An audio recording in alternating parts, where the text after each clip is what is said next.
Good evening and thank you for joining us for KREM 2 News at 5 tonight. I'm Mark Hanrahan. Whitney is off.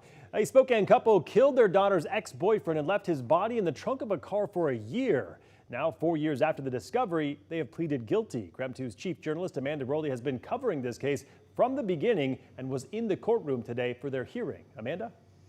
John Eisenman and his fiancee Brenda Cross told the judge they are guilty of killing their daughter's 19-year-old ex-boyfriend. Out of respect for the teen's family, we are not sharing his name or image. Now, John Eisenman pleaded guilty to first-degree murder, and his fiancee Brenda Cross pleaded guilty to first-degree manslaughter, which is a charge prosecutors reduced from first-degree murder.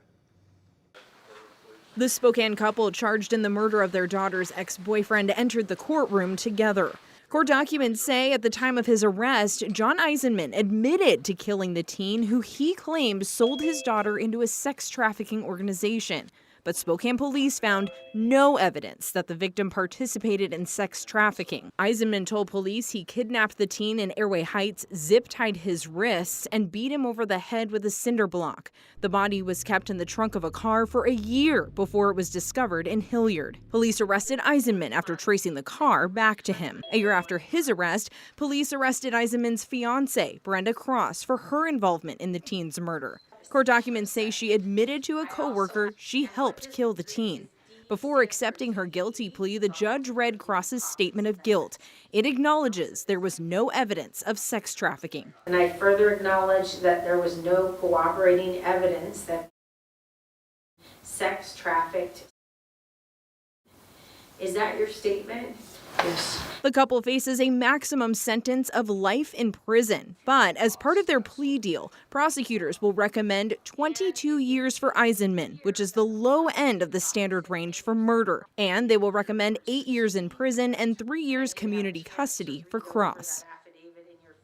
The teen's family was in the courtroom today. They asked us to not show his picture or say his name. Now, they are not ready to speak publicly at this time, but we do expect to hear their victim impact statements at the couple's sentence hearing in January next year. Amanda Rowley, KREM 2 News. Amanda, thank you very much. The Spokane County Medical Examiner has identified the man shot and killed in East Central over the weekend. 71-year-old Donald Gunstrom died from multiple gunshot wounds and blunt force trauma injuries. It has been ruled a homicide. Spokane police are still investigating and no arrests have been made. They do believe the shooting was random and they say there's no danger to the public.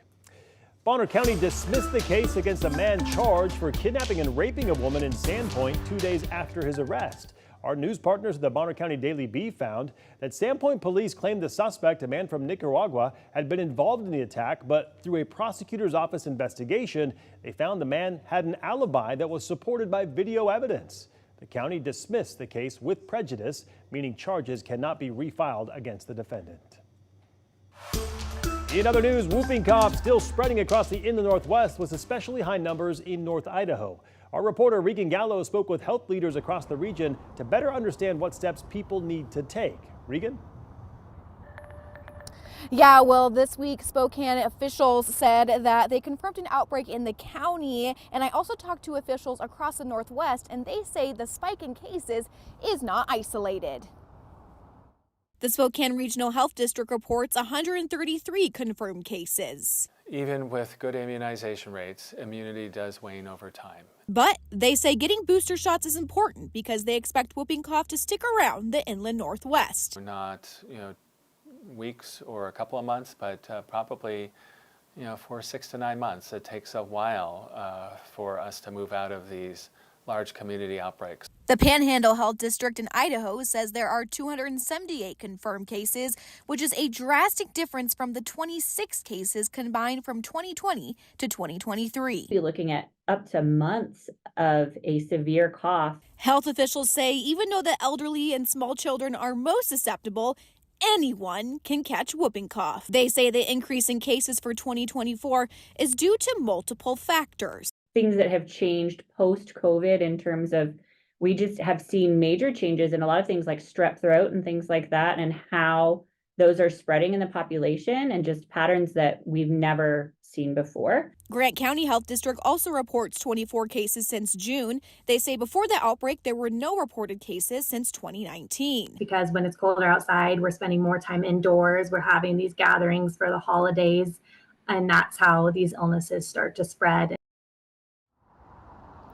Well, with the increased holiday travel that is coming up, health officials say that they want people to be as proactive as possible. If a cough lasts longer than 2 weeks, they recommend to get checked by your doctor. In Spokane, Regan Gallo, KREM 2 News. Regan, thank you very much. The CDC has announced the number of people getting sick by slivered onions on the McDonald's popular Quarter Pounder has nearly doubled. The CDC says a total of 104 customers have gotten sick across 14 states, including Washington. 34 have been hospitalized, 4 developed serious kidney issues, and 1 person has died.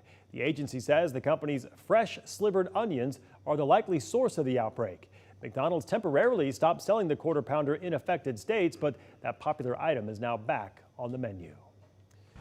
All right, taking a look over downtown Spokane at this hour. It is dark, but it was a surprisingly sunny day around town today. Let's get over to Chief Meteorologist Jeremy Legoo, tracking another calm day before the possibility of a little bit of snow this weekend. Jeremy? Oh, I love that sound. Yeah, I was just waiting for you to say it. It sounds good. Yeah, there's a decent possibility of a little bit of snow this weekend. There's a great possibility of some decent snow up in the mountains this weekend. Here in town, we sit at 44 degrees. Why is that important? Because the sun is already down. It is dark outside, and our temperatures are still above those seasonal norms. Kind of nice. There you go. Temperatures stay, I would say, pretty mild throughout the day tomorrow, but mild puts us pretty close to those seasonal norms with a couple of very light showers, very akin to what we saw this afternoon when we saw a decent amount of sun here in Spokane. Notice what happens late Saturday. That's a potential for a little bit of snow. How cool is that? Then that potential for snow moves into Spokane. When it comes to our snowfall, I think we could see some snowflakes fly, but sticking is just really, really, really difficult this time of year. By Sunday, it's all rain because that's just how warm we are. But either way, there's still an icon of snow on the 3-day.